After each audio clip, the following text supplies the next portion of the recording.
freedom, man. That's what it's all about.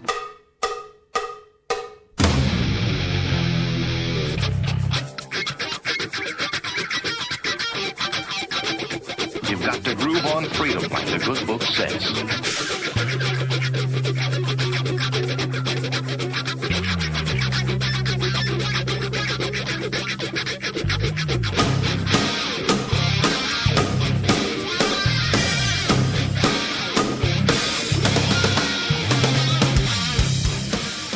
Welcome. You are listening to What on Earth is Happening. This show will discuss the topics of human consciousness, mind control, natural law, the occult, and all issues that affect the freedom of the people of Earth. What on Earth is Happening will endeavor to shine light upon the darkness of our world and to offer empowering solutions to the problems we face as humanity approaches its critical moment of choice. And now, here is your host, Mark Passio.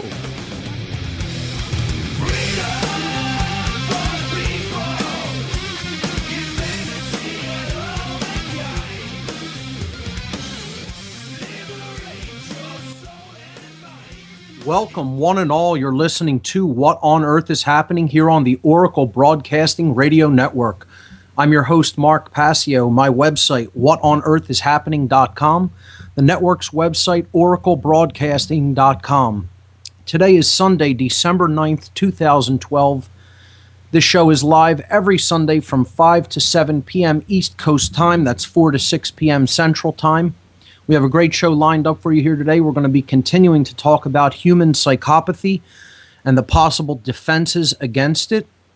And we are going to continue to take your calls on the topic of, was the acts of the founders of this country during the American Revolution, the actions that they decided to take against their oppressors for the preservation, the security of the freedom of those who would come after them, were those acts that they took acts of love or acts of hate, and why you think so either way.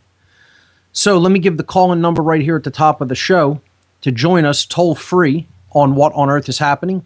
Call 866-841-1065. Once again, the call-in number 866-841-1065. I have a couple event announcements.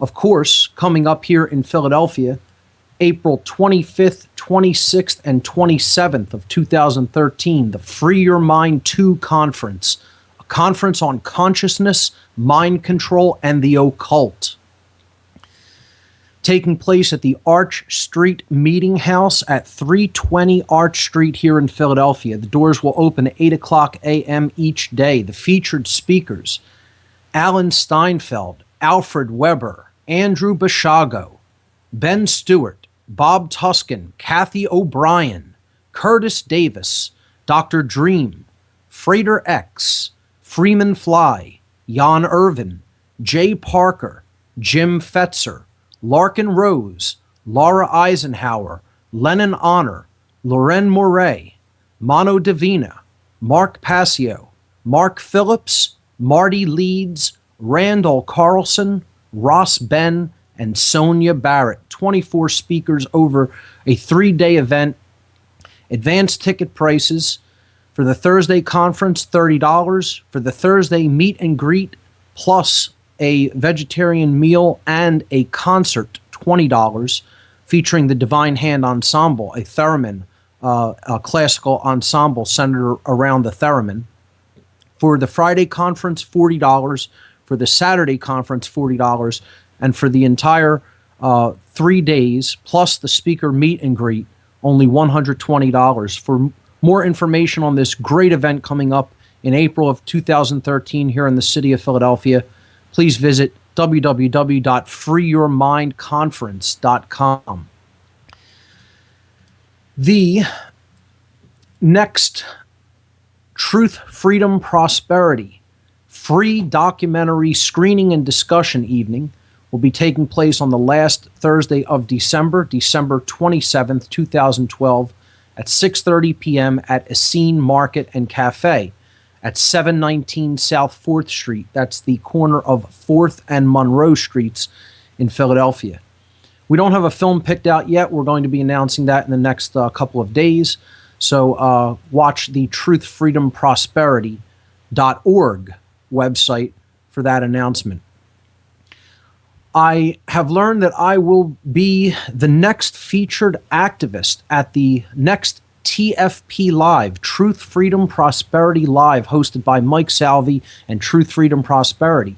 Will be taking place Friday, December 21st, 2012. Yes, the end date, the prophesied end date of the Mayan calendar, 12/21/12.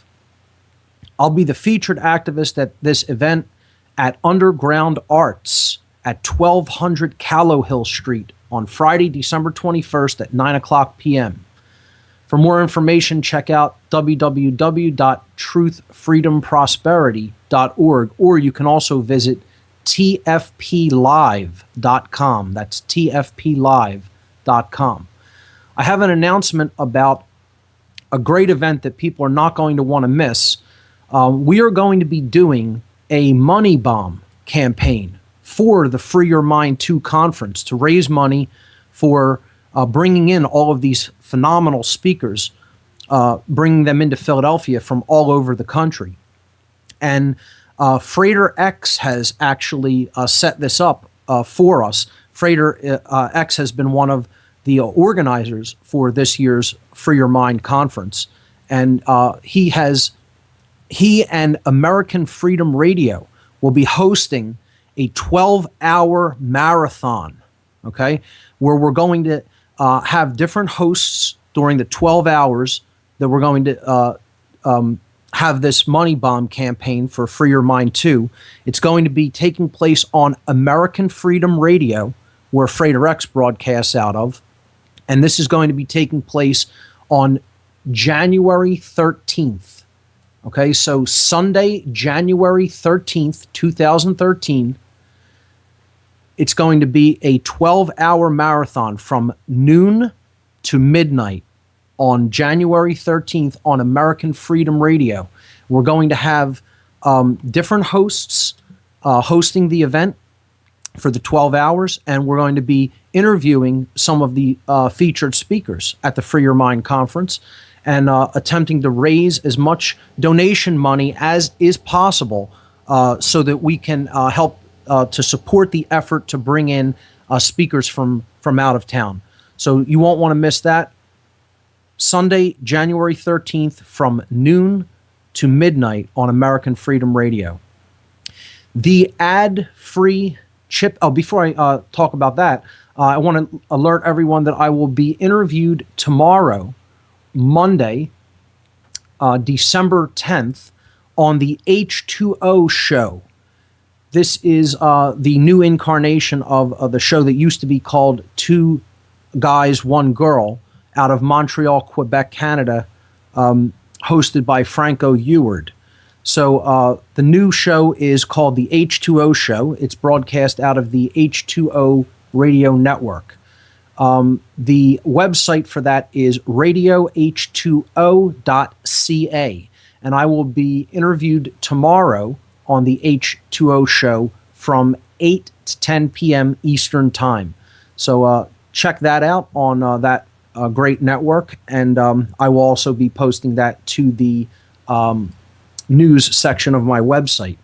If you check out the news section of my website, there's also a couple of new things posted.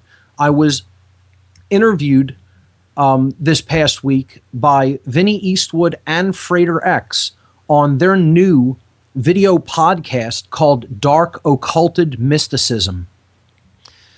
This happened on Thursday, December 6th of last week. So you can check that out. That is in my news section of whatonearthishappening.com. And that was a great interview where we covered topics of course, occultism, but we also went deep into human psychopathy, the non-aggression principle, force versus violence, and natural law. So it was a great interview by two great gentlemen who I'm very happy to be on their show. I believe this was the first episode of Dark Occulted Mysticism. I could be incorrect. It might have been the second one, but it's a new show by Vinny Eastwood of The Vinny Eastwood Show and Frater X of The Middle Chamber. Also in the news section and on the videos section of whatonearthishappening.com, finally I got posted. The video was completed by Tim Smith, who recorded and edited the video. Tim is also one of the organizers of the Free Your Mind 2 conference as well. The Matrix Trilogy Decoded presentation that I gave as part of fundraiser number 1 for the Free Your Mind 2 event. We're going to probably be putting on some other fundraisers in the new year at Underground Arts. I'm waiting to hear back from them to get confirmed dates, but we'll probably be having at least a couple more fundraisers before the Free Your Mind 2 event. So be sure to check out the video. I am very happy with the way the video turned out. Tim did a great job. He edited slides from the presentation right into the video. And I think I did a really good job decoding the Matrix movies, allegorically, explaining how these are allegories, spiritual allegories, and what the symbolism and the means for us in the modern world in which we are living. So be sure to check that out. The presentation called The Matrix Trilogy Decoded in the What on Earth is Happening news section and videos section. It is also posted to my YouTube channel at youtube.com/whatonearth93, which is my official YouTube channel. Last announcement is that the ad-free chip-in to keep the show ad-free here on Oracle Broadcasting currently stands at $500. We are halfway there, and we are right about at the halfway time frame, so we're right on course. We need to raise $1,000 by January 31st in order to keep the show ad-free for the February, March, April time period. So to those who have donated to that chip-in effort, I thank you very much. The donations are very much appreciated, and people who are making donations are doing a great job to keep the show commercial free with the ad-free chip-in campaign. Okay, let's jump into our topic for discussion today, which is a continuation from last week, and it is on human psychopathy and defense against the psychopath. Now, I'm going to post a couple of videos with this week's podcast, and I do have some images. Last week I had no images because I really wanted to focus and hammer into people the characteristics of the psychopath, the personality traits and characteristics of the psychopathic personality.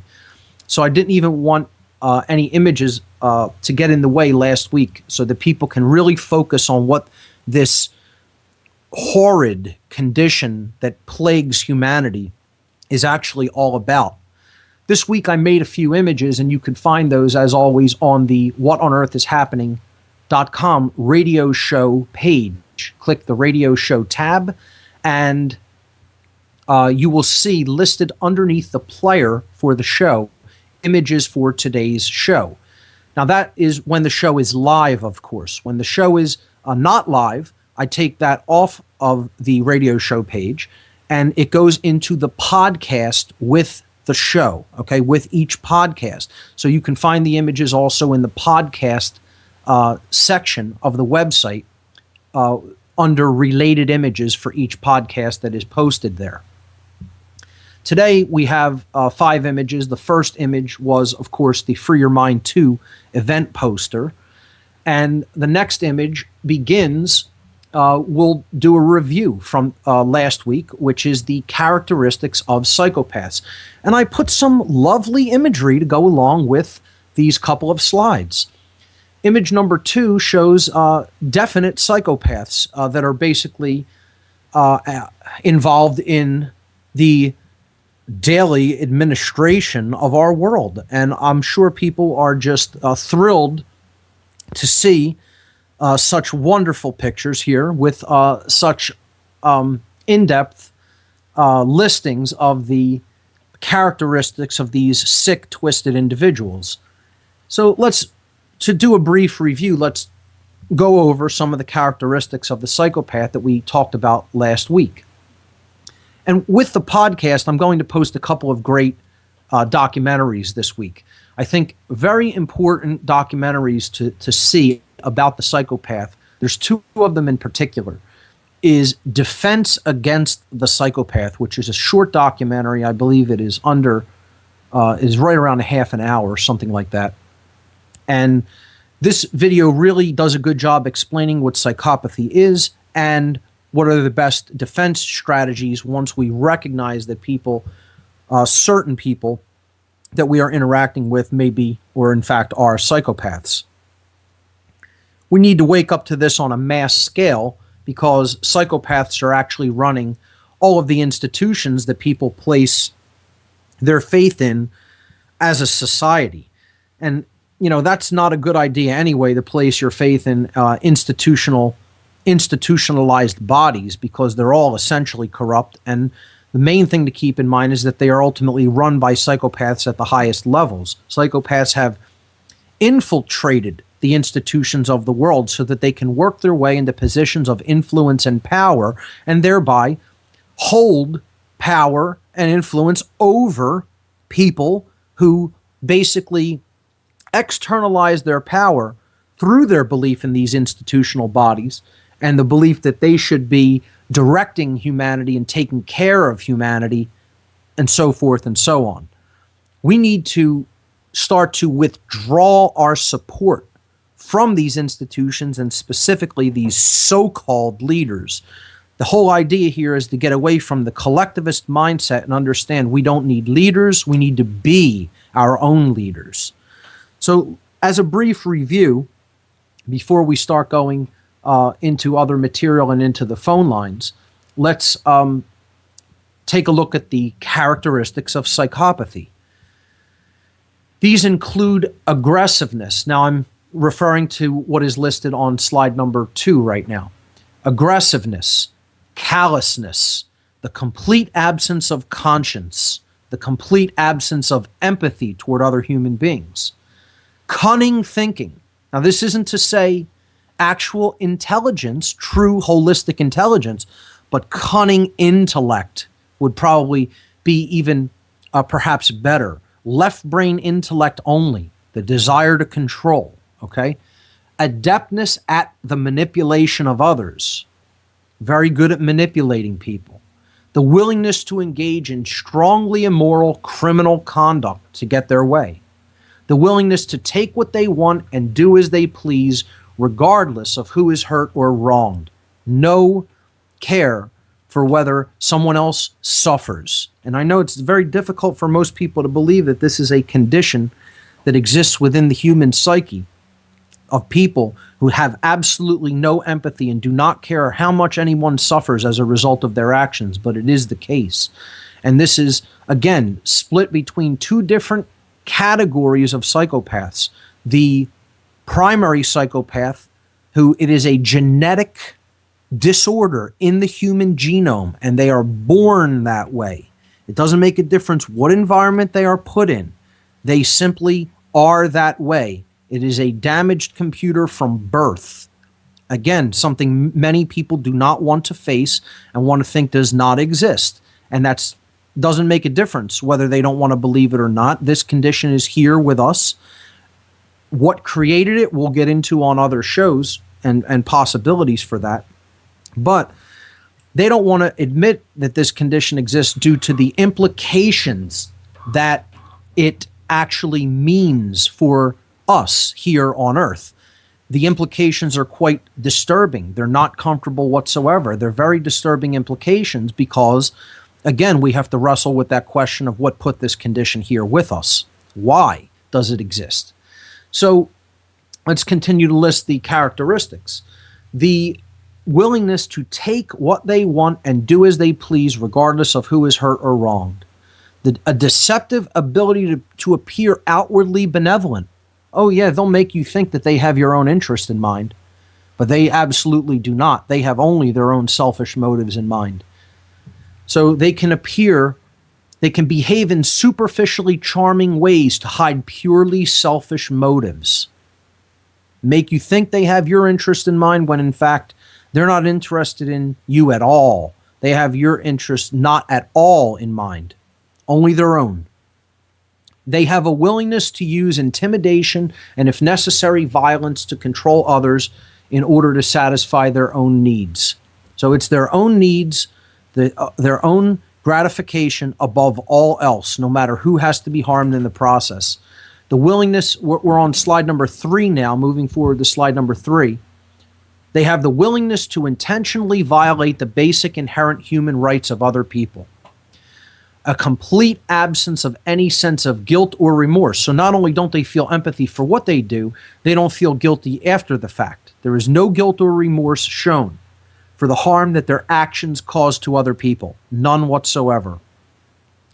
They rationalize their own immoral behavior. They try to, basically, it's justification. They try to create rights that don't exist and say, oh, well, that was necessary. I had to do that.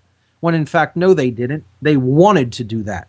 They revel in what they're doing. And then they try to tell other people that it was necessary or needed, or it was for the common good, it was for the long-term good. When in fact, all it was is to satisfy their own twisted, sick, depraved desires that they want to satisfy at the expense of anyone else. They have denial about their own wrongdoing. They'll deny it outright. They'll just lie and say, no, I'm not responsible for that. That's not my responsibility. I didn't cause that. When in fact they were directly to blame or directly at fault, or they were the direct cause of the suffering that was created. Feelings of utter contemptuousness toward the feelings and desires of their fellow human beings. So what your cares or wants or needs or desires are, absolutely meaningless to them. It doesn't make a difference what anyone else may need or what may be important to anyone else. That is completely irrelevant to them. And they have utter contemptuousness. They hate people for the fact that, they have needs, wants, desires, but at the same time, what these psychopaths are doing is doing nothing but trying to fuel their own depraved desires, to satiate their own depraved desires. So utter contemptuousness displayed toward the feelings and desires of their fellow beings. Willingness to lie pathologically. They'll say anything without any concern for truth in order to advance their own hidden agendas. They have the ability, this is one of the biggest characteristics that people really need to understand and get a handle on. Psychopaths have the ability, especially primary psychopaths, okay? Secondary psychopaths can learn this over time, but primary psychopaths have learned this since they were very young, okay? So this is more of a characteristic that is mostly attributed to primary psychopaths. They have an ability, a well-developed ability to fake a normal range of human emotions and empathy. See, they watch other people's emotional responses and then they mimic it, even though they're not really feeling those emotions. They mimic it so that they fool other people into believing that they're just like them. And, then the question comes up, well, how do you identify these people? That's a very good question. And some people emailed me about that. These could be anybody. These are basically anybody in society. I mean, they're well hidden, they're well entrenched, and they're entrenched in positions of power. It's very difficult to identify who these people are. You have to know them by their behavior. Number one, first and foremost. The saying, the axiom that you will know them by their deeds, you will know them by their actions. That's one of the main things to keep in mind. You'll know who these people are by how they behave, first and foremost. We could get into speculation about other possible screening for the psychopath. But again, that would be much more difficult to implement. We have to become streetwise about their behavior in order truly to identify them so that we can be on the defense against them. And again, none of this is to inspire fear or hatred in people. This is about being informed about a condition that does exist. Is basically these people are predatory in nature. They are preying on other people. They are referred to by many people as interspecies predators. They're within our species, and again, I don't really fully agree with that definition because I don't even consider them the same species. I consider this a whole nother animal that looks like a human being, walks and talks like a human being, but ultimately is not really a true human being. There's something else altogether, because what truly makes a human human, okay, what makes the characteristics of a human being truly human is the ability to feel. And if we lack that, then we're not truly human. We've become something that is degenerated from a human being, that is less than a true human being. And for anybody that wants to say that's divisive or separatist or, is very dualistic, go right ahead. I'm not interested in some new age nonsensical interpretation of what is actual in the world. Okay, instead of calling it what it is, looking at it honestly, people want to euphemize things. Okay, so they don't have to actually acknowledge the horror of the current human situation. It's all about euphemisms, making things appear less bad than what they actually are. And ladies and gentlemen, what I'm doing, I can't articulate how bad it actually is. Trust me, everything I have done on this show is an understatement regarding how bad our current situation is in the human psyche. It's so infinitely worse than what I could even articulate in words. People have no idea. And, people will call me a pessimist as a result of saying that out in the open. But believe me, it's worse than whatever I'm saying. Okay? I'm actually underplaying where we're at as a species. For some reason, I want people to still accept the notion that we could turn this around if we worked hard enough to influence people in consciousness to come up. And maybe it's possible. But, in a lot of ways, I don't really even know if I believe that myself. And I'm just being honest with people. I'm just being honest. If that makes me a pessimist, so be it. I consider myself a realist regarding where the human dynamic in consciousness is really at based on what I see on a day-to-day basis in the world. And I try to be as honest as possible about that instead of sugarcoating the situation and telling people what they want to hear. Because so many people will sell people on that, telling them what they want to hear. There's so many people who are so good at that. The New Age movement's a big part of that. Telling people what they want to hear, making them think it's better than how it actually is, to sell hope. Hope is very sellable. Believe me, it's sellable. All you have to do is look at presidential campaigns and elections. Then people think that this, a new guy getting in there is going to mean new hope. And they'll constantly sell people on that because they're just telling people what they want to hear. I'm trying to be honest with people. I'm not in this as a popularity contest. All right? I'm not interested in who likes me or who doesn't like me. That's not why I do what I do. I'm trying to be honest with people about where we're really at. So we need to understand that it's worse than what I'm saying. And while I don't think that the numbers of primary psychopaths are all that impressive, I think they're very low. I think they're lower than what a lot of clinical psychologists place the number at. I think it's far less than 1%. The people who say, oh, it's the 1%, I think it's maybe the 0.5%. And I think that might be a high number about how many true primary psychopaths there are in humanity. Yet they're still running the entire show here. They're still in charge because they have infected the rest of the population with their worldview. That's the whole thing. We think largely like the psychopath to a certain extent. Their worldview is still infecting our psyche. And so many people have become secondarily psychopathic, meaning through conditions and through the acceptance of a particular worldview, they are taking on the characteristic traits of a primary psychopath, even though they are not, and they were not born that way. Okay, they're behaving that way because of fundamentally flawed axioms and belief systems that they have taken into themselves and are fundamentally attached to. And letting go of those false fundamental axioms, letting go of those dogmatic belief systems, and engaging in new, different information that has the possibility to transform and elevate consciousness.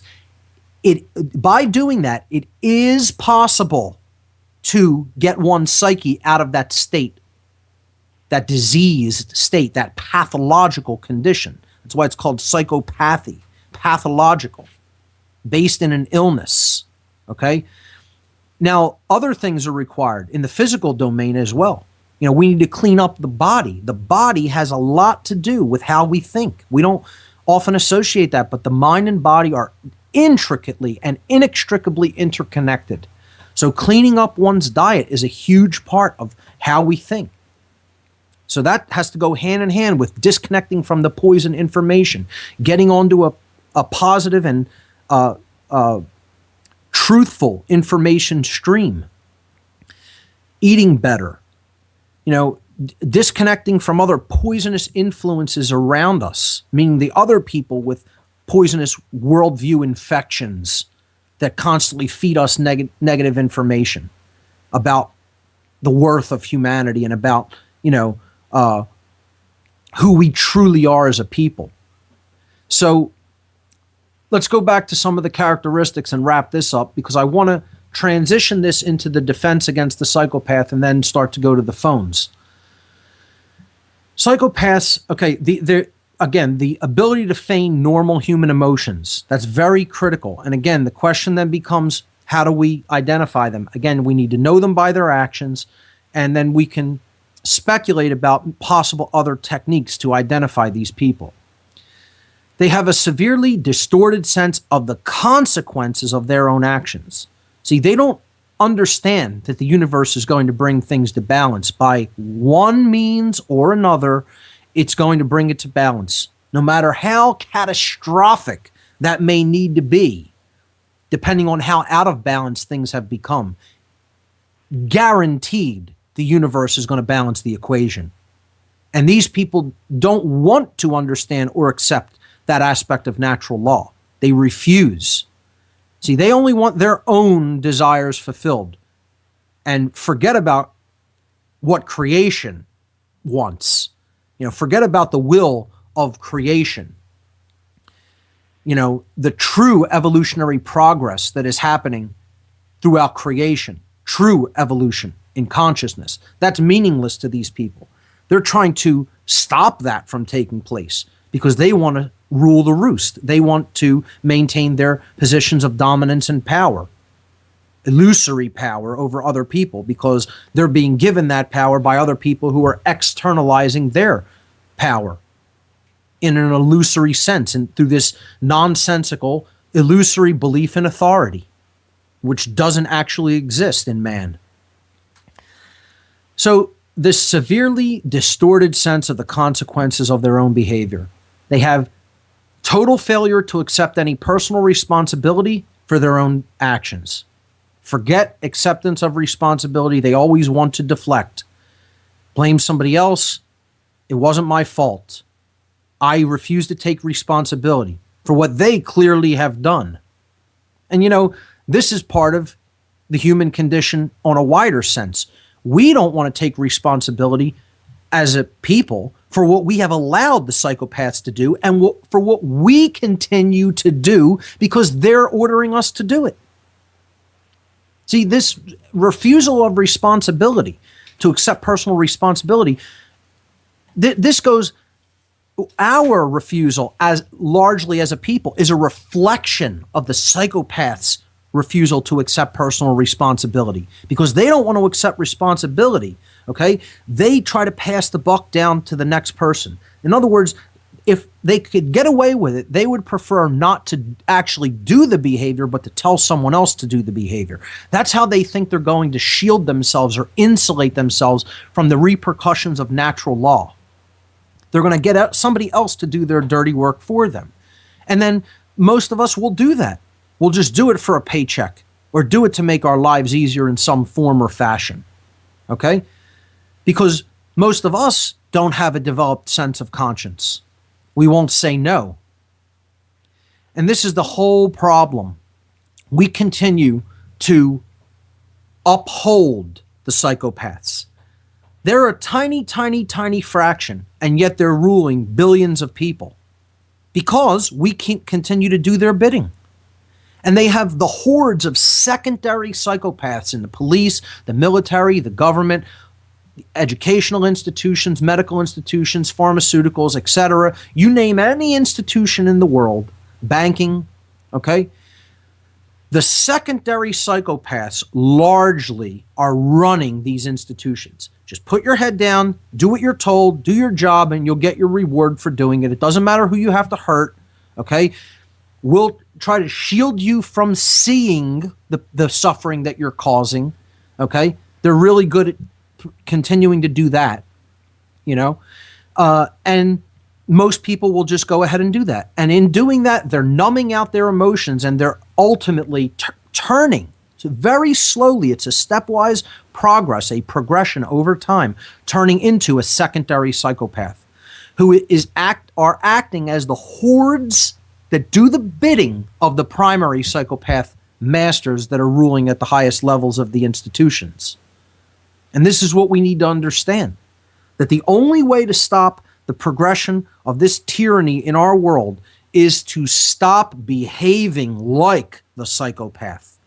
Meaning, if you know that something is wrong and you know it's ultimately violating the rights of someone else, you have to pull your actions back from that through the process of apophasis, saying no, the lost word, the most powerful word in the universe.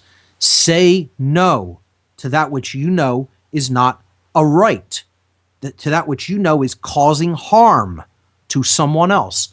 And if more people did that, the psychopaths could never possibly have their way. They could never create the world that they want to create because no one would help them do it. Unfortunately, too many people are willing to help these psychopaths create the world in the image that they want to create it in.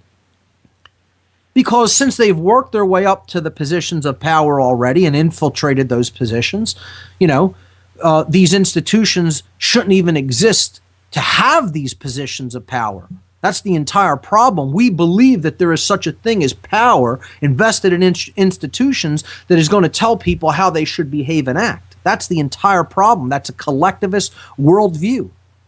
And the whole problem is psychopaths invariably, unwaveringly will worm their way into those institutionalized positions of power, take them over, and then once they're entrenched, it's very difficult to get them out. They run those institutions generationally, passing down their influence to the next breed of psychopaths. And this is another reason that a lot of psychopaths, especially in royalty, are huge into inbreeding, because they want to keep the characteristic traits of primary psychopathy, which is contained in the genetic information to a large extent in the family, so that their bloodlines can continue to stay in those same institutionalized positions of influence and power. It may only make sense. I mean, if you just sit and think about it, it makes perfect sense. So to finish up the characteristics of the psychopath, the final characteristic is that they believe that they'll never be brought to justice. They think they can do what they're doing indefinitely and never be held to account. And I said last week, in a very strong, forceful, and no uncertain term way, they are incorrect about that. I know that they're incorrect about that. Because in one way or another, whether it happens in the physical domain or not, they are going to be held to account. And so is everyone who is helping them. Just let me repeat that one more time.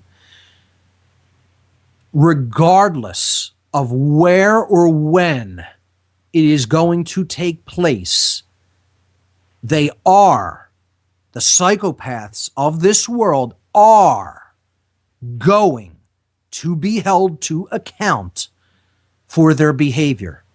So is everyone who is helping them. And you could not believe that if you want, but your disbelief will never make that statement untrue.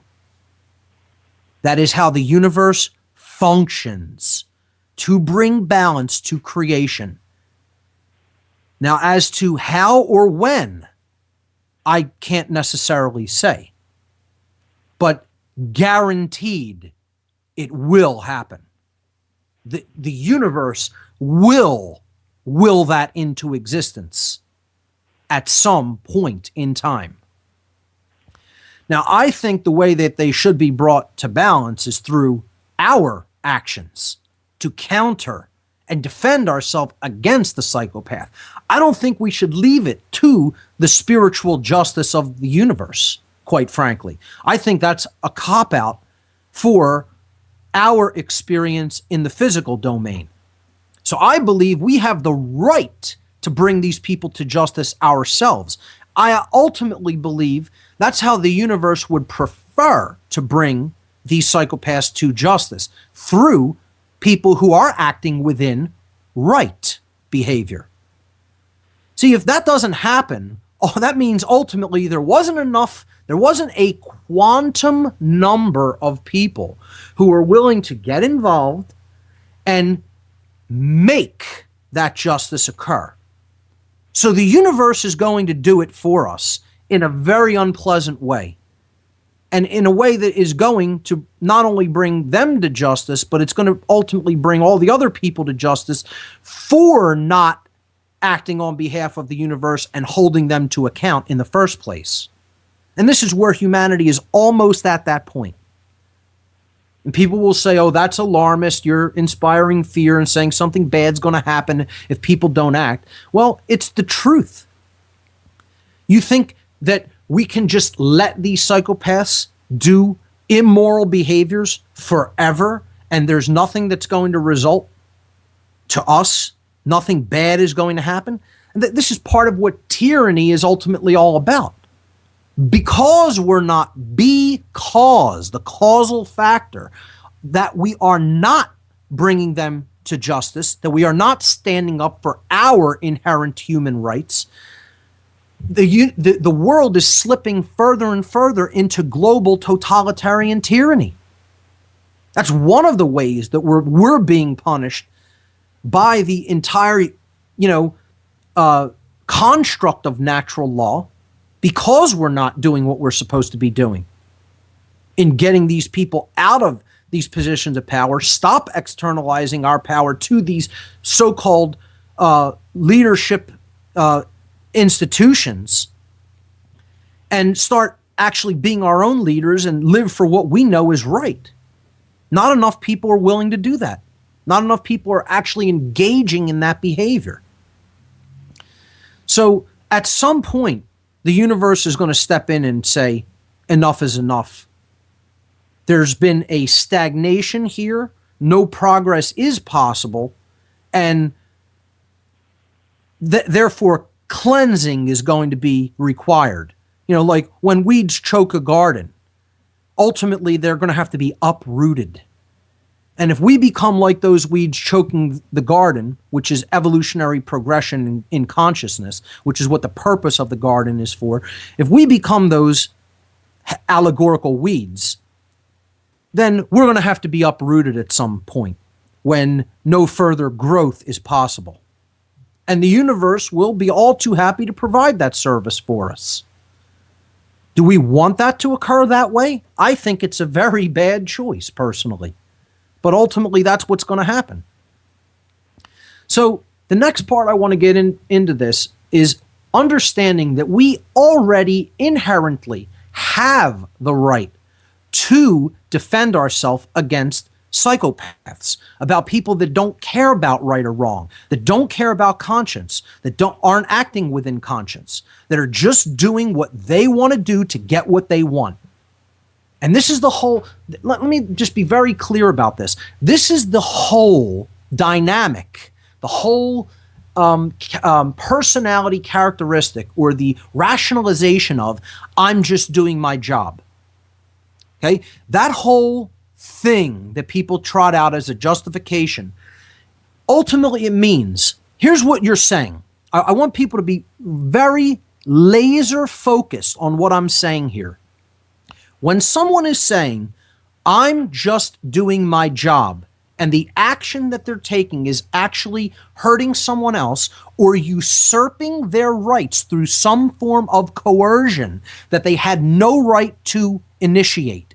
All right? When that's happening and someone is saying, I'm just doing my job, what they are basically saying is, my collection of money or resources or acquiring a position that I might want usurps someone else's free will to engage in their rights or to not be harmed, not have initiatory force carried out against them when there was no right to do so.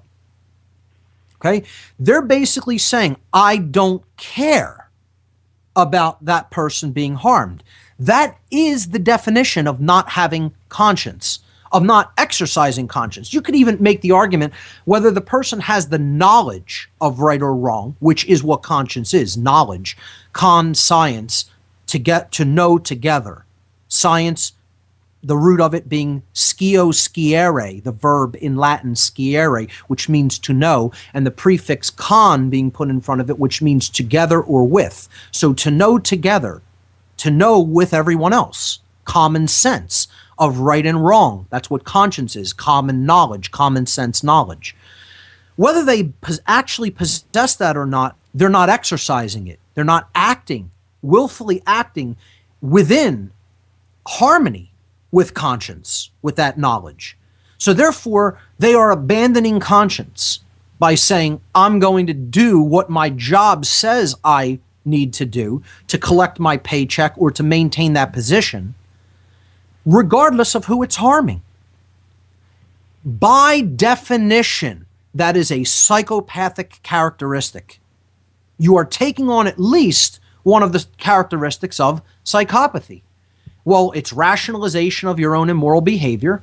Okay? It's attempt to lay blame upon someone else for your own conduct. You're saying the people who gave me these orders are ultimately responsible. You're denying your own wrongdoing outright. Okay? You're willing to violate the inherent human rights of other people. You're willing to engage in criminal conduct to get your way. And it's all to just, again, have your needs satisfied or met at the expense of someone else's rights. And I would suggest a large portion, or if not the majority, of people who are in institutions where they're saying, I'm just doing my job, and are ultimately violating the rights of other people, have become secondarily psychopathic at the very least. And what our job is, people who understand the non-aggression principle, who know that if someone else is not violating someone else's rights, you do not have any right to initiate force against them. That's what the non-aggression principle is. It's all about statements in the negative. If someone else is not usurping someone else's rights or using violence, okay, then you do not have a right to initiate force against them. It's all apophatic. It's stated in the negative. You have to understand what you don't have a right to do. People think that rights that do not exist actually exist for certain groups of people. They think that rights that no one on earth has a bunch of people can come together, create that right, and then grant it to another person or group of people. And that cannot be done. There's no such thing as the delegation of a wrong. This needs to be deeply understood by people. You cannot delegate something that you have no right to do to someone else or to any number of people. Doesn't matter how many people erroneously believe you can do that, it still cannot be done in nature. You could do it in an erroneous construct that exists only within the diseased human psyche, but you cannot do it in actual point of fact reality, meaning in nature. It cannot be accomplished. Nature is not going to recognize, creation is not going to recognize that as being real. It's your illusion that you've given substance to by believing that you can do it and then acting within that illusory capacity. But it's not real in nature. It's an illusion in a diseased mind that you can delegate a wrong. Wrongs cannot be delegated to anyone because no one has the right to do them. By definition, they're in opposition to right, they are in opposition to morality and natural law, then they cannot be engaged in by any justification or rationalization. See, the only way people believe that they can engage in a wrong or delegate a wrong to someone else is if they accept the fundamentally flawed axiom called moral relativism. Moral relativism must be accepted somewhere in the person's psyche in order for them to believe that a wrong can be delegated. Because if you understand the absolute objective nature of right and wrong, you understand it is impossible if someone does not have a right, meaning if the behavior is a wrong because it causes harm to others, then, and no one on earth has it as an individual, that action can never be delegated to a group of people. Any other individual or group, it's an impossibility to do in point of fact reality. Yet, humanity does it every day in every corner of the world, giving rights to police and military that they'll say that the public doesn't have. We need to understand we already possess the right to defend ourselves. We don't need any institutions to exercise inherent rights to self-defense against people that would cause us harm, who don't care. And the institutions who are ostensibly doing that defense, which they're not really doing, they're serving the desires of the psychopath. If you are honest with yourself, that's what they're doing. They're the army for the psychopaths, the people who we claim are actually, the defenders of the people. They're nothing of the kind. They're the army for the psychopath to defend the psychopaths against the people, against the bulk of humanity. They don't have the rights to do what they're doing. And rationalization and justification to say, I'm only doing my job by usurping your rights, doesn't hold any water. And it shouldn't be accepted by anyone. So, moving to image number 4, we need to re-examine something that we talked about in the section that we talked about on natural law, and that is the dichotomy, the total polarization. These are diametric opposites. People use these terms synonymously, and they are not synonyms. They are antonyms. They are exact diametric opposites. They are the antitheses of each other. Force and violence have nothing to do with each other. People really need to deeply understand this from a natural law perspective. Violence has nothing to do with the proper use of force. You could look at it in terms of use versus abuse. Use versus abuse. You have a right to use force. You have no right ever to engage in violence. And what is the determining factor or characteristic between these two types of action? The determining characteristic is the initiation. Who started it?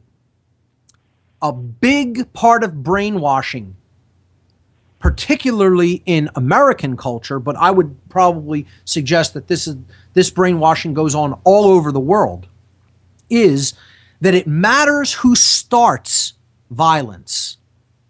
That it doesn't matter who starts violence. The brainwashing is that it doesn't matter who starts violence. What I'm telling people is all that matters is who starts it. That's what defines it as violence. When someone is breaking the non-aggression principle, it means that they have initiated or started to use force that they had no right to initiate or use. And they're using it in a coercive capacity. They're not using it in a capacity which force is morally intended to be used in. If there was no moral use of force, we wouldn't have the capacity to engage in the universe. Of course there are moral uses of force. There is no such thing as a moral use of violence. And see, I want to give a couple of examples here. I want to look at this dynamic. What is force versus what is violence? How are they diametrically opposed? What are their characteristics? I want to give a couple of examples and very clearly delineate which behaviors in the examples would be violent and which behaviors would simply be forceful.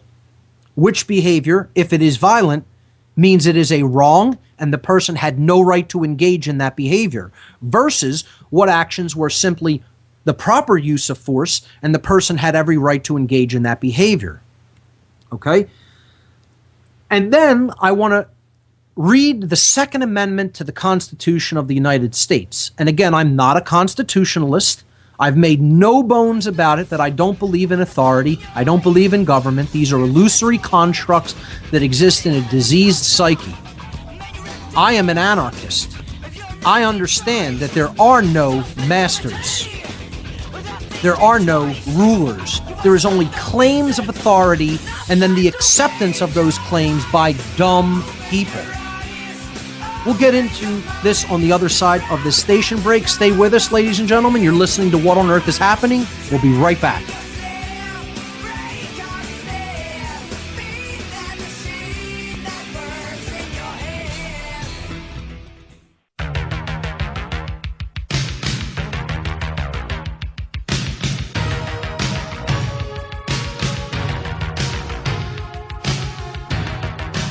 Okay, everyone, we're back.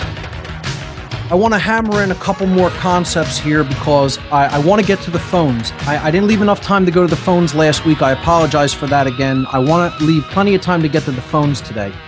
So let's start delving back into the material by taking a look at the difference, the diametric opposition between force and violence. And again, before the break, I was saying there is no such thing as authority.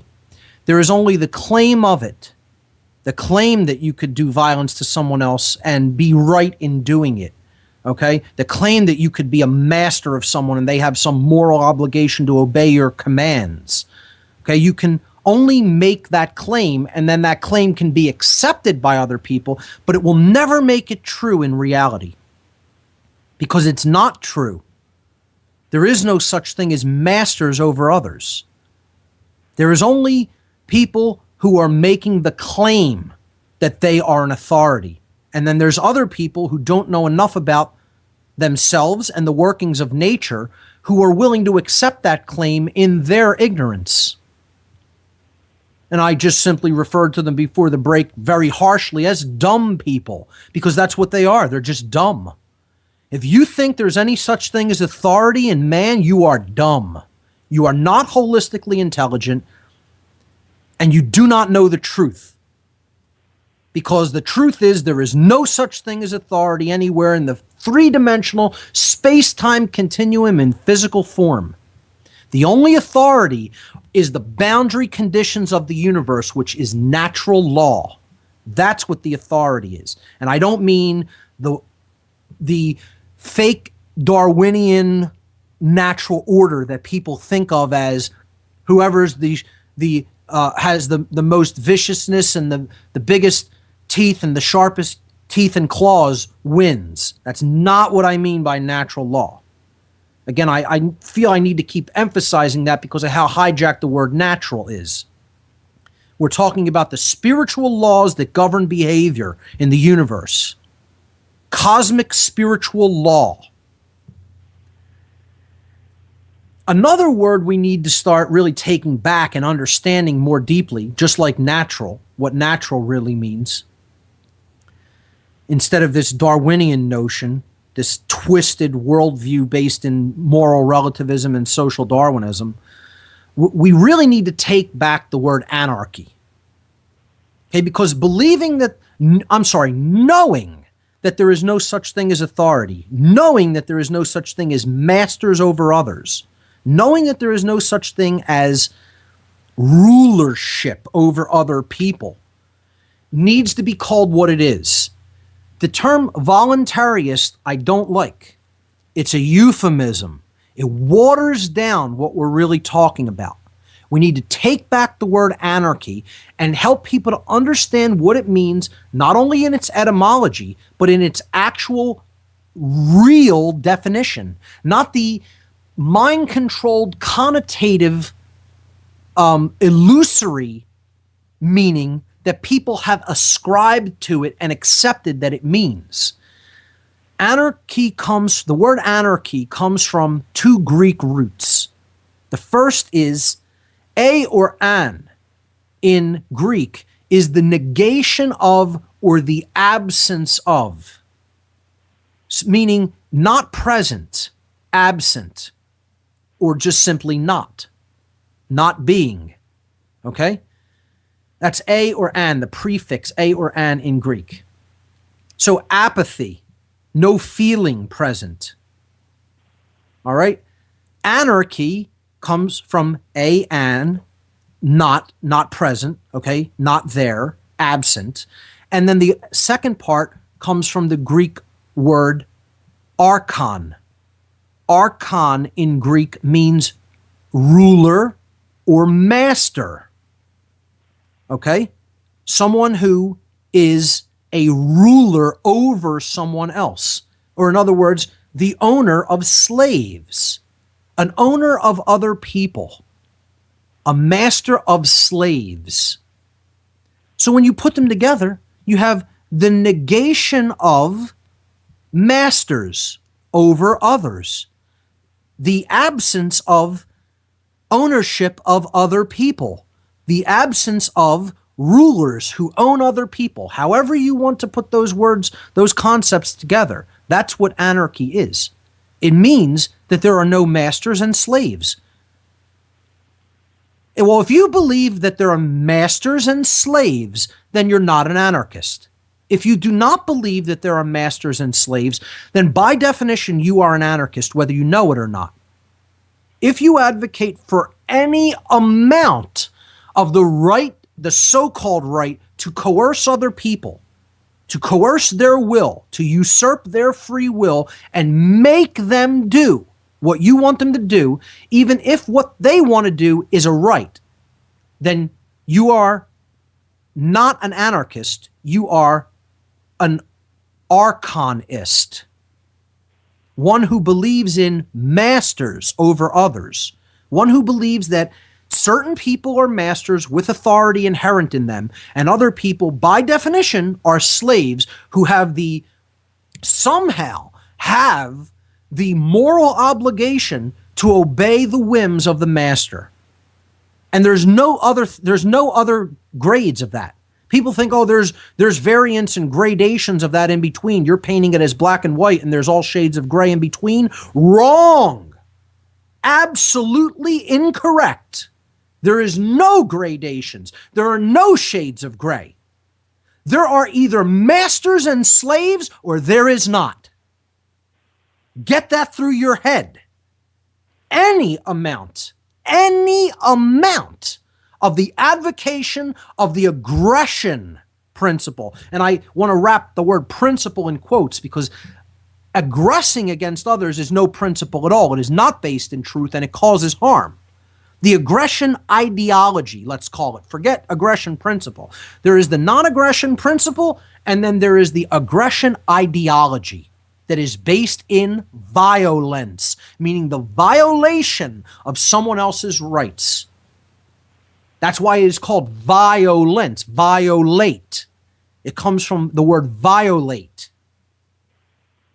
To go, to intrude upon, to go somewhere where you do not belong. You are thieving the inherent rights and security of others by engaging in violation, violence of their rights.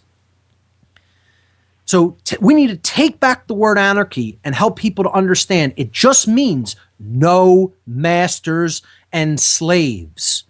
To say that you're an anarchist means you understand that you are not a slave.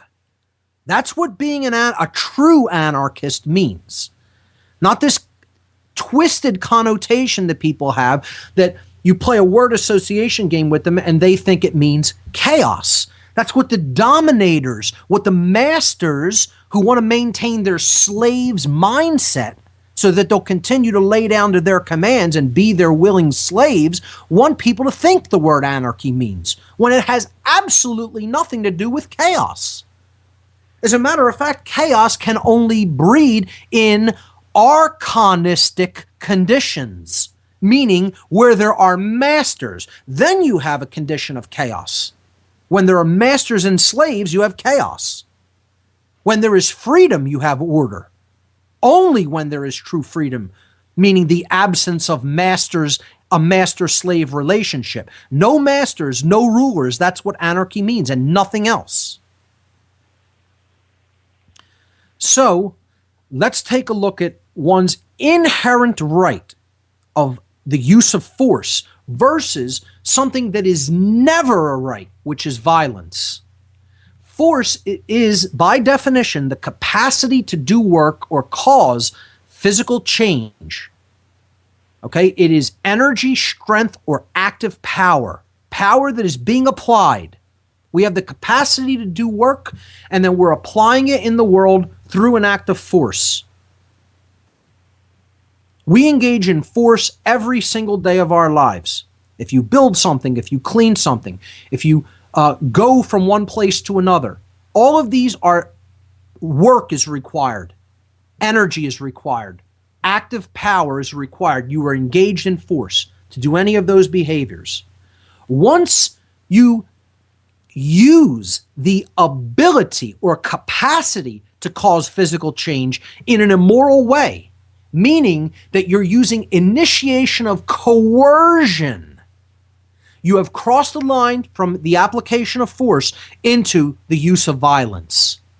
Violence is the immoral usage of physical power to coerce, compel, or restrain when you had absolutely no right to engage in that behavior. That's what makes it violence. What makes it violence is that you initiated it. You were not being harmed or attacked, and then you initiated coercive force. That's the definition of what makes it violent. Force is action which exists in harmony with morality, in harmony with natural law, for the very reason that it does not violate anyone else's inherent rights. Violence, on the other hand, is initiatory action, meaning you started it. It's initiatory coercive action. You started it, and it is the action coerces someone else's free will when they were harming no one. This is always in opposition to morality and always in opposition to the laws of nature, because for the very reason that it involves the violation of someone else's inherent rights. Force is action that we always possess a right to take under natural law. It is in harmony with natural law, therefore we may take that action. And this includes the inherent right to defend oneself, meaning if violence is being done, if initiatory coercive usage of force was initiated against you, that means violence was done unto you, then you inherently already possess, every individual already inherently possesses, without going to another human being, you already have the right to defend yourself against that incursion of violence by applying whatever amount of physical force, energy, strength, or active power is required to stop or negate that act of violence. And I don't know how much clearer I could be. I think that's about as clear of a definition of what force versus violence is. When you're engaged in violence, you never are in the right. There is no such thing as the right to conduct violence, because that means you are initiating, you are starting it. But you always have a right to use defensive force when you're being attacked by violence. And, I think we've been under violence and the threat of violence for a long, long, long time. Not only in this country, but throughout the world. Taxes are threats of violence. Pay us what we tell you have to pay us, or we're going to either take your property or put you in a cage. It doesn't make a difference why someone is demanding that. You can't demand that someone act and say you're not acting is a right you don't have. Yes, you are allowed to sit there and do absolutely no action. You don't have to take action. Now, I would say if you're seeing violence being conducted and not taking action, then we're getting into a very hairy moral territory, because you're witnessing it and you have the capacity to do something to change it, and you're sitting back and saying, let the violence continue. Let that person's rights be completely usurped and just allow it to continue. Now, all kinds of rationalizations are used for why what's being done with that money is going to be a good thing. This is how people rationalize the violence of tax collection away. This is an example of violence, okay? It doesn't matter how you rationalize it. You're saying you have no right to refuse. That's coercion. And if you do refuse and try to keep what you have earned, then you're threatening the person with retaliatory force for simply engaging in a right, which is to keep that which you have produced. This is not a right. Taxation is not a right. People think that it can be granted to a government or a group of people, and that right can be delegated. Well, there is no such thing as the right to collect taxes, because it's based in violence, and therefore it's not a right, it's a wrong. Therefore, it cannot be delegated to any other human being or any group of human beings. Nothing that someone individually may not engage in can be delegated to another. I don't know how much more clear I can make that. Hopefully this is being understood and really sinking in to people, if it didn't in the natural law section. But if you don't have a right as an individual to do something to another person, to coerce them and say, you have to give me this much of what you have produced or earned, then no one can do that, because no one has that right, so no one can give it to someone else. Rights already exist inherently. No new rights can be created. Rights cannot be changed. They're inherent forces in the universe. That's it. They're part of natural law, which are existing conditions that are binding and immutable. That's what rights are. And rights are actually based in what is a wrong. They're based in the apophysis. Wrongdoing needs to be understood, so we can understand what a right is not, first and foremost. Once you understand violence, which is wrongdoing, which is coercive action, the coercive use of force, which one had no right to take, then you can understand anything that falls into that category as a wrong, is violent behavior and is part of the aggression ideology. Everything that falls outside of that ideology is a right because it's part of the non-aggression principle. Do not initiate or start coercive force against anyone else so long as you are not being harmed. If you're being harmed actively by an act of violence, you have every right to respond with any amount of defensive force required to put down that attack. And this is what the founders understood of this country. And in many ways, they didn't understand fully enough the non-aggression principle because they still put things into the Constitution like taxes. You know, they weren't perfect. They weren't fully enlightened. They were still in partial darkness. They were very enlightened in comparison to where people are at today, but in comparison. That doesn't mean they were truly enlightened, fully enlightened all the way. So this is why I end the show with the whole quote from Buddha many times, that there are only two mistakes that one can make on the path to the truth: not starting and not going all the way. Well, the founders had a good start. The foundations of America were a good start into a deeper understanding of natural law. And they enshrined those principles in the Declaration of Independence and partially enshrined them in the Constitution. Definitely took a step down from that, one document to the next, because there are things that are in opposition to natural law in the Constitution. But And I believe even in the Declaration of Independence, the creation of government at all, But the Declaration I see as a higher consciousness document than even the Constitution, but at least they were partially enlightened and they were attempting to get people to go further along that path. Certainly coming out of the tyrannical states that government had existed in previous to the foundations of America. So it was a stepping stone, and we should have ratcheted up further and further. Instead, we've slipped back down into tyranny because we didn't listen to the founders' advice. So please, no one should think I'm a constitutionalist as a result of reading something that I happen to resonate with from the U.S. Constitution. I'm an anarchist. It should be, I fully embrace that term. I'm okay with that terminology. I understand what it means. I clarify to people what it means. I embrace the non-aggression principle. I live it in my life. I don't believe that there is any such thing as masters or slaves. That's why I'm an anarchist. I live according to natural law, and that's it. Meaning moral law. Doesn't matter what is legal, it matters what is moral. Legality is the whims of flawed men and women. Moral law comes from creation. Or God, if you like. People want to get offended about that term, go right ahead. I'm comfortable with it. I know that rights come from God. Period. Okay? They don't come from man. Man does not get to make up what is right or what is wrong. This is where man is sick, because he believes he can do those things when he absolutely cannot.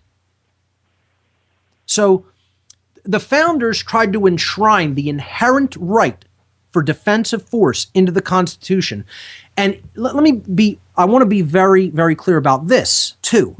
It is the only thing in the Constitution that they said, and they were very frugal in their words, and they did not put extraneous concepts into the Constitution that they did not need to articulate upon.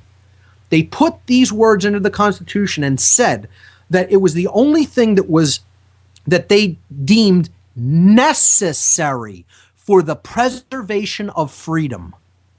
Let me say that one more time.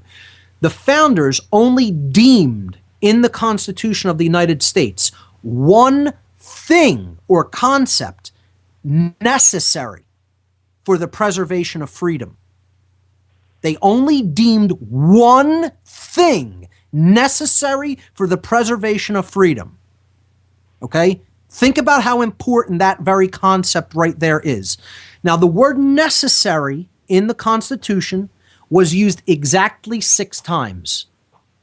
But in the context of something being necessary within the structure of America, it is only used in that capacity or that context. that connotation one time, and that is in the Second Amendment in the Bill of Rights to the Constitution. Now, I want to read the text of the Second Amendment as it was adopted by the Congress and put into the Constitution in the Bill of Rights. And I want people to understand that in this older style of writing, this part of the Bill of Rights, and all parts of the Bill of Rights are, all parts of the Constitution actually, are only intended to ever be restraints upon government. People need to understand that about the Constitution. It is not a listing of rights for the people. It is not a restraint of anything for the people. It is entirely a set of things that the people were going to allow the entity that they were creating, called the U.S. government, United States government, to do. And a much bigger set of restraints upon what the government could never do in anybody's life. So it is written very much so in the apophatic sense. The Bill of Rights is all about what the government may never do, because these are actions which ultimately take away, if done, would take away freedom from people. The First Amendment being the right to free speech, free religion, and free assembly, and free press. So the Second Amendment is about the right to inherently defend oneself against the incursions of violence. And here's what it says. And if we understand that this form of language is not really spoken today, we need to understand how it would be written if it were written today. Then it becomes very much less ambiguous as to what the intent and meaning of the Second Amendment was. And I'm deliberately bringing all this for, see, folks, you have to understand there's a method to my madness, so to speak. I'm putting these things together, okay? Psychopathy, a deep understanding of it and the characteristics, force versus violence, and an understanding of what the foundations of this country attempted to enshrine about the inherent right of defense. And there's a reason I'm doing it now. With all the things that are going on regarding false flag events, mass shootings, and then the justifications to try to take the ability of people to defend themselves, thus leaving them completely defenseless against tyrannical government. This needs to be understood now, not at some future point. We should already be at a level of understanding that someone like myself is at. And unfortunately, most people are not at that level of understanding.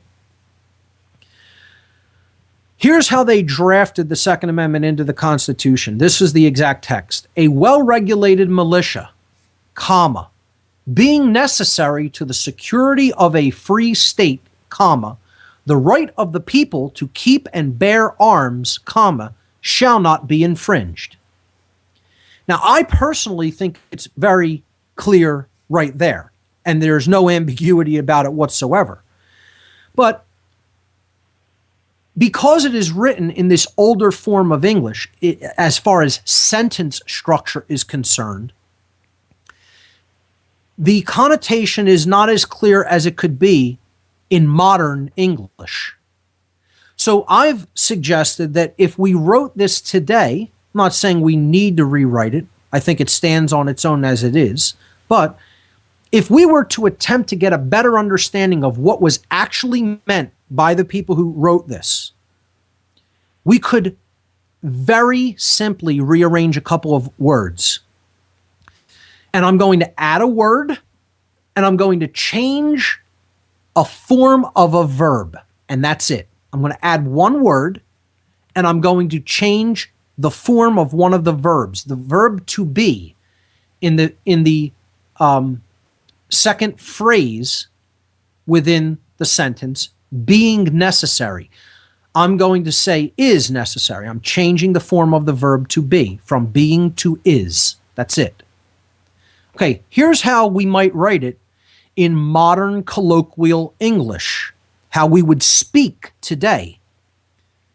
Since a well-regulated militia is necessary to the security of a free state, the right of the people to keep and bear arms shall not be infringed. Now, the meaning is perfectly clear and unambiguous. Now, what did they mean by these terms? Since a well-regulated militia, capital M, militia, that's some grouping of people, isn't it? What is that entity? What is the militia? And they're saying it is necessary to the security of a free state of being. This capital S state doesn't just mean the state of Pennsylvania, the state of Rhode Island, the state of New York, the state of Delaware. That's not what we're talking about. The capital S state, just like the capital M militia and capital A arms, means the totality of something. Militia is not small m militia, one specific grouping of people in a specific isolated place. The word militia has a specific connotative meaning to it that is defined right in the sentence, later in the sentence, of who that group of people is. The word state is capitalized, meaning state of being, a state of life.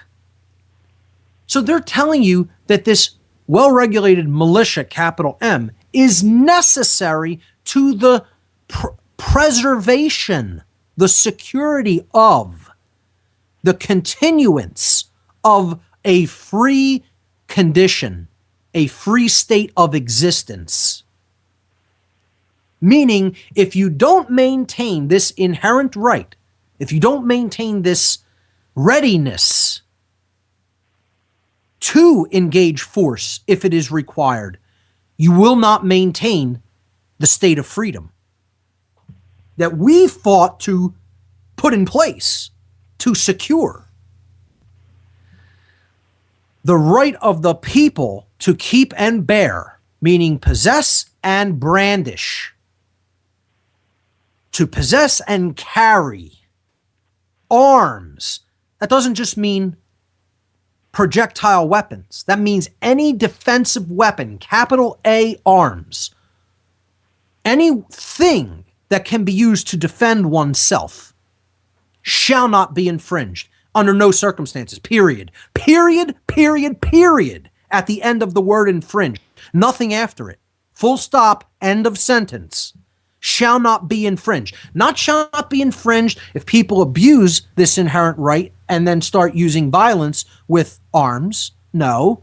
Shall not be infringed, period. That's it. It's absolute. And this is what people don't grasp, especially fearful little children. Fearful little punks who think they somehow have the right to disarm people from defending their physical body when someone is coming at them with violence. Imagine, there are people in the world that actually believe that bullshit. Okay? And let's just call it what it is out in the open. That's what it is. These are fearful little punk children.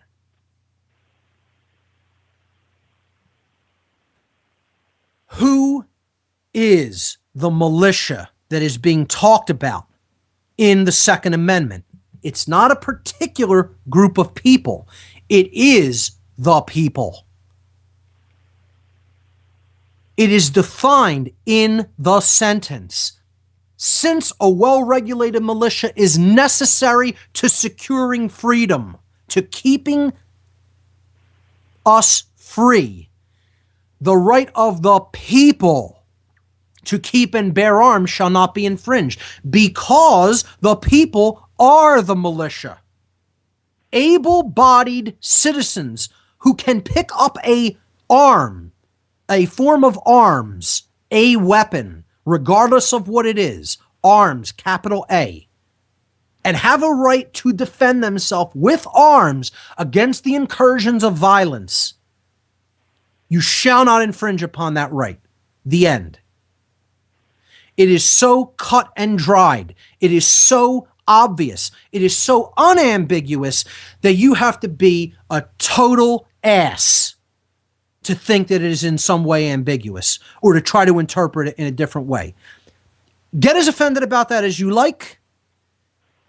Say I'm harsh, I'm unyielding, I'm unapologetic, and you're absolutely damn right. So, I'm going to open up the phone lines now after having gone through that analysis of the Second Amendment to the Bill of Rights in the United States that was put forward for very specific reasons by people who were far more intelligent than the bulk of humanity is today and understood what was required to keep freedom and defend it from tyranny. And the question is going to be, ladies and gentlemen, whoever wants to call in, the call-in number is 866-841-1065, toll free, 866-841-1065. The question is, were the actions of the people who waged the Revolutionary War in this country against the British and their mercenaries conducting acts of love or acts of hate? And why do you think so either way? That is the question for the rest of the show today. So let's go to the phone lines, and that is what we're doing. If you're on the phone, that's the question I'm taking here. The other topics right now are set to the back burner. We are talking about the question of, I would say, if someone wants to comment on psychopathy, that's connected with this topic, so I'll take calls on that as well. But what I want each caller to do, if they are willing, is to say whether they think the actions of those who waged the Revolutionary War in the United States against the British and their mercenaries were engaging in acts of love or acts of hate, and why they think so. So let's go to the phones. Here we go. Emily from Pittsburgh, you are live on What on Earth is Happening. Welcome, and what do you have for us? Hi. I was actually just listening. Okay, no problem. But I am enjoying. I am enjoying the show. I think it's an interesting topic. Great. Just to kind of like answer. If you would like to chime in on that while I have you on the line, you are welcome. But if you're simply listening, don't feel compelled that you have to do so. I don't want to make you feel uncomfortable. But if you want to go ahead and chime in on that question, you're more than welcome to do so. Okay. I mean, I would think it was like an act of love simply because, I mean, it's like you're fighting for your freedom. You know what I mean? I do. I think that, it would be classified as an act of love, not like an act of aggression. Now, let me ask you a question. You went toward the side that it was an act of love. I'm in full concurrence with that. I agree with you completely. But let's look at what they had to do.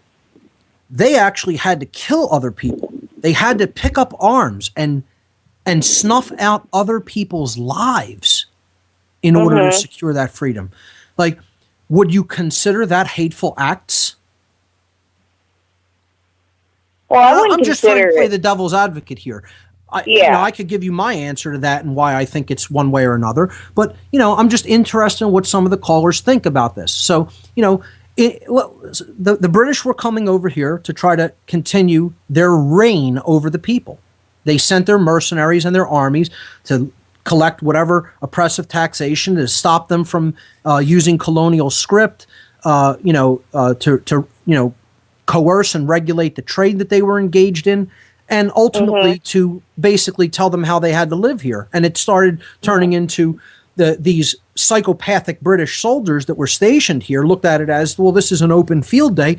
And, since the king has our back and, the king is God on earth, we're just going to start raping their women, taking whatever we have because we feel like it, setting up our shop in their house, doing whatever we want, and they'll just sit and take it. They'll take it endlessly because, after all, the king is God, And that's the kind of behavior that was started to be engaged in by these psychopathic lunatics called the British soldiers and their mercenaries.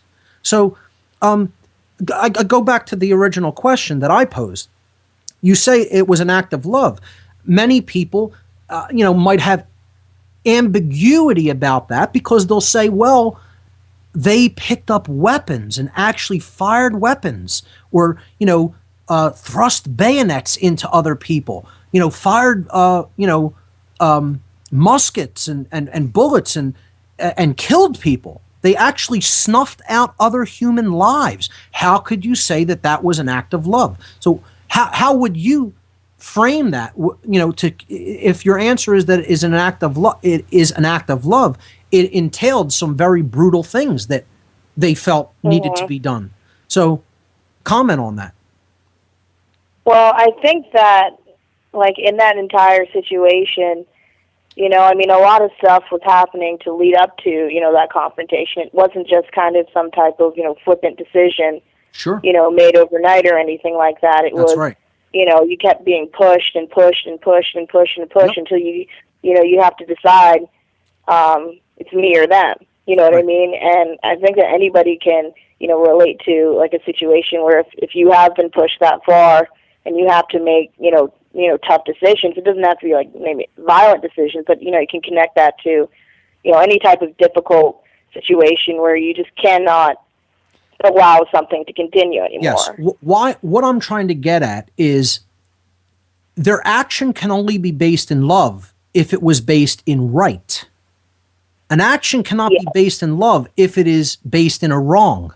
So when I'm talking about that they were killing, were they killing within their right to take a life? Is there such thing as a right to kill or a right to take a life?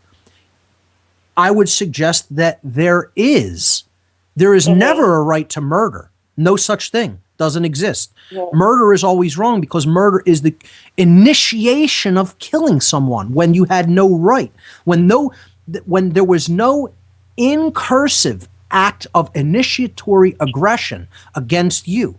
But if there is an initiatory act of aggression against your body or against your rights, that is an act of violence, and you have an inherent right to respond to that violence with an act of force.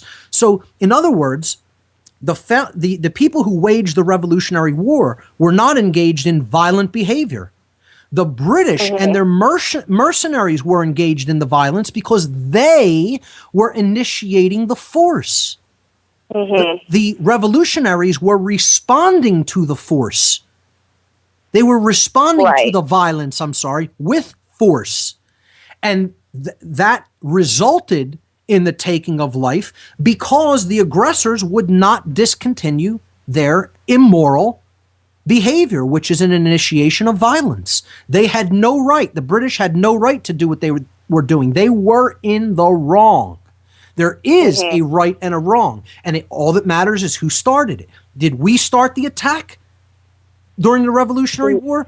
We did not. No. The British were here and refusing to leave people alone and exist in their right. We responded to that with force. Now, you could say, what is America doing today? America is waging wars of aggression, preemptive aggression against nations that did not attack us. They are not over here waging aggression. Okay? And yet we're waging aggression over there. The roles are reversed. We are the modern day British Army and mercenaries waging war in other countries because ultimately you have to understand that that regime never fully went out of control. They infiltrated their way back in, and the British Empire still ultimately runs this country and the world, along with other institutions, psychopathic and occult institutions. But ultimately, what I'm trying to get at is, if the act is based in love, it has to be based in right, which means it could not have been an act of violence. It was an act of defensive force. So I thank you for your your take on that and your contribution to answering that question. And go ahead. If you have something else, go ahead. I did want to add that I do kind of disagree with, like, just kind of going back earlier, like in the show, with like the idea that psychopathy, like being a psychopath or whatever. is like intrinsic to people. I don't think that it's like a genetic thing. I think that people just use that so flippantly and without really understanding genetics or how that works. The vast majority of people who suffer from psychopathy are not primary psychopaths. We have to understand psychopathy is not one thing. It is two things. Right, that's true. Right. There is primary psychopathy and secondary psychopathy. What you're referring to as not being an inherent condition in a small, tiny portion that expresses that genetic disorder is called secondary psychopathy. The vast majority of people who suffer from psychopathy, you are absolutely correct. It is not genetic in its origin. It is not an inherent condition, and it can be changed with enough work. But there is also another kind of psychopath among us, the primary psychopath. So this is where the distinction comes in. And what I would suggest is you need not only to look into human genetics and the human genome, but you really need to look into the difference between primary and secondary psychopathy. I would suggest that there is such a thing as primary psychopathy, but it is an infinitely small number in comparison to the whole of the human population. Certainly much smaller, much smaller than the amount of the population that suffers from secondary psychopathy. So that's what I would encourage you to do, is to look into the difference between primary and secondary psychopathy, and to understand that there is such a thing as a difference between those two forms of psychopathy. But as far as secondary psychopathy is concerned, I'm in complete agreement with you. It is curable. There is things that can be done to mitigate it or reverse it if enough will and effort is applied, not only by the person who's suffering from it, but by the community of people around him. Primary psychopathy, though, I cannot argue that. I cannot tell you that it is in any way fixable, curable, not at least with the technology that we have now. I do not believe that it is. Well, what I'm thinking is that I was actually thinking about like a study that was done that came out of Sweden probably like 25 years ago. It's like not a very well-known study or anything like that, but it did show something interesting in like human connections to different animal populations, and they found that human babies, when they're born, they're like baby birds. They imprint on the first thing that they see. Like, so whenever they open their eyes right after they're born, that's what they relate to. And I think that just because we live in such medicalized society, just having like babies born in just this highly medicalized, non-feeling, non-human type of situation, I think that actually breeds that type of madness rather than kind of trauma can initiate it right at the situation of birth. Right. Yeah, it's very possible. And I say at birth. I don't mean it's a destroyed soul. Coming into incarnation from its very inception. There are conditions. I talked about this briefly last week that possibly created in the womb, and possibly birth trauma. Possible birth trauma. But again, we're kind of splitting hairs by saying, well, it's conditions created at birth. Therefore, the person is like that from the time that they were born.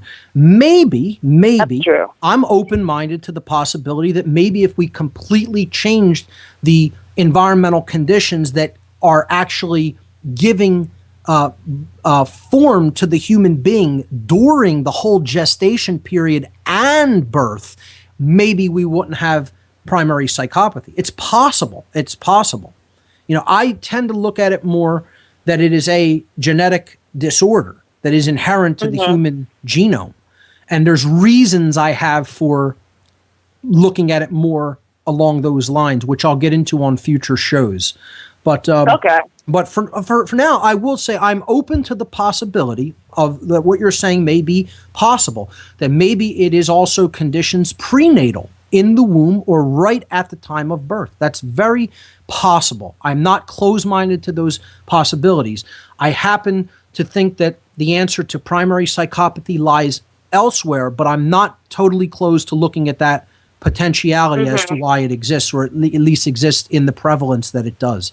So thanks for those comments. I'm going to Okay, thanks. thanks so much. Sorry? Emily. Yes.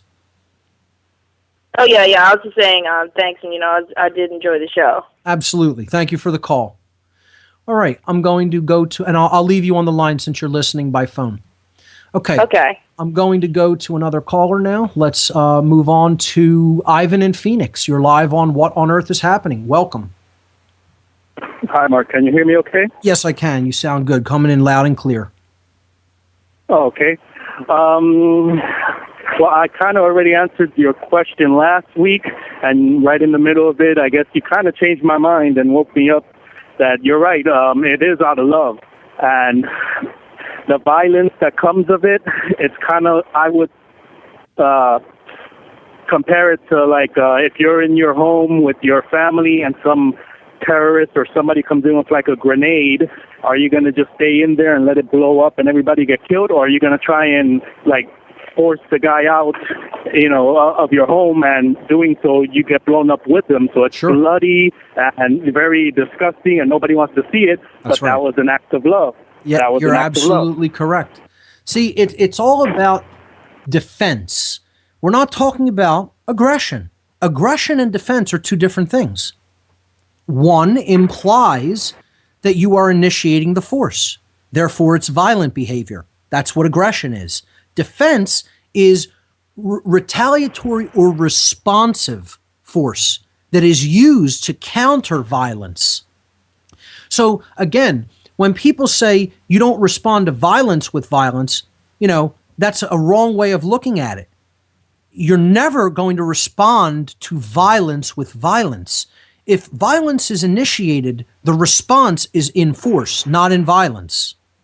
This is what people have to understand.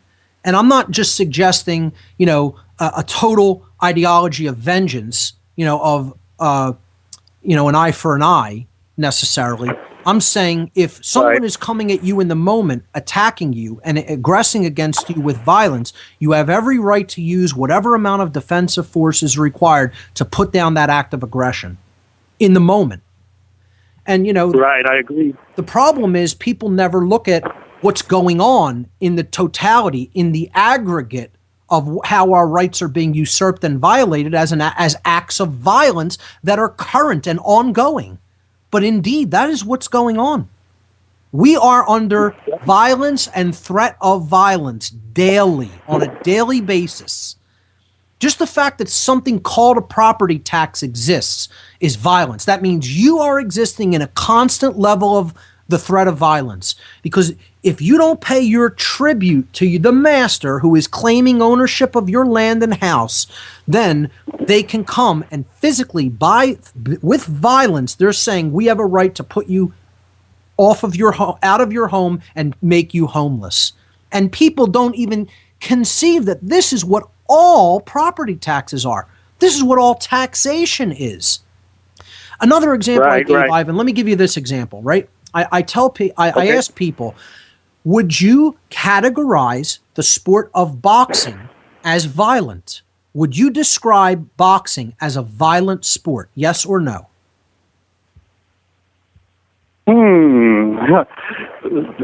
Now you kind of have me trapped. I don't know whether to say yes or no.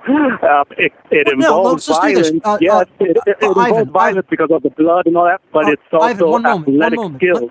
Let me jump in for one moment, okay, to try to clarify. I want you to just give your instinctive gut response. Like, don't overthink it at first. What would you ordinarily say to that question? Is boxing violent? Yes or no? Gut, right away. No. Okay. Why? Well, because I looked at it from maybe, I don't want to say artistic, but sporting, because you have to think strategy, whether hit the body to weaken it and stuff like that. You appreciate the strategy involved and things like that, but that's not what makes it not violent.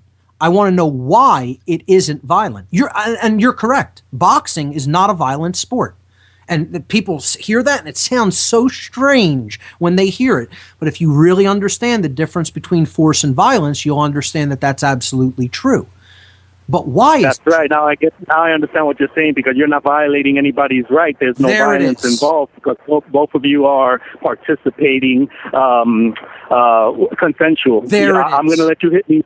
I'm going to let you hit me because you're going to let me hit you, and both of you go at it. It is a contest of strength or active power, or a contest of force that is engaged in consensually. And there is why it is not a violent sport. It is a forceful sport. It is a competition of force. But in the definition, see, this is mind control, ladies and gentlemen. I want you to really pay attention to this.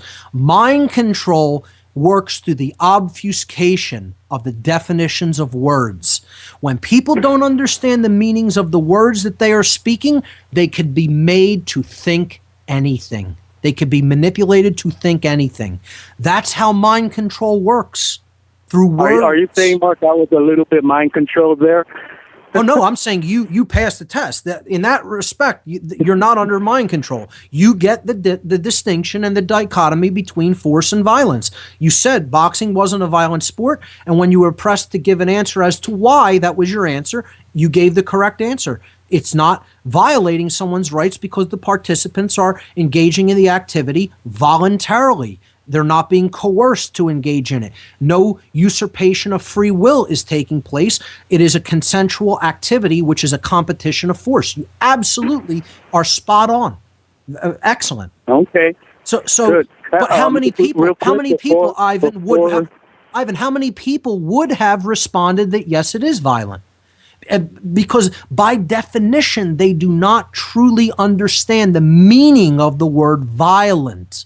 They don't understand That's the why I basis was at of the it is beginning a of the violation. question, because thinking of the blood and brain bouncing around and the trauma it could cause, hey, that's violent. No, but I understood. You Now, if I would have said, is it a sense. smart choice to participate in that activity for a paycheck?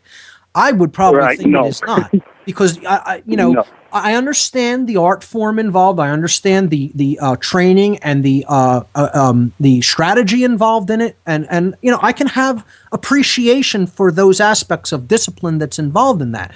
But to actually engage in combat when combat is not necessary, to me, is you are not having enough respect for the greatest gift that you have, which is that which exists within the temple of man, right in the human head, right behind the forehead, which is the human brain, which distinguishes us and makes us completely different than any other animal in the animal kingdom.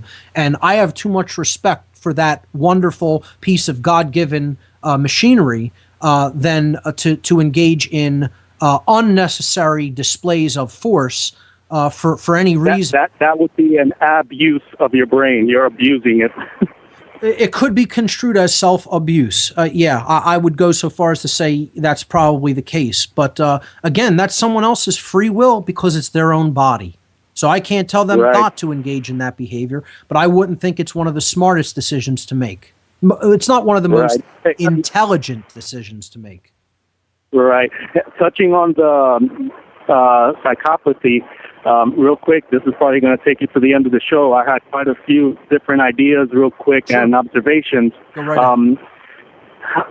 Real quickly, let me put them out here real quick. While you were talking last show and this show and why the secondary psychopaths exist, I think this is like a cyclical self-preservation kind of thing.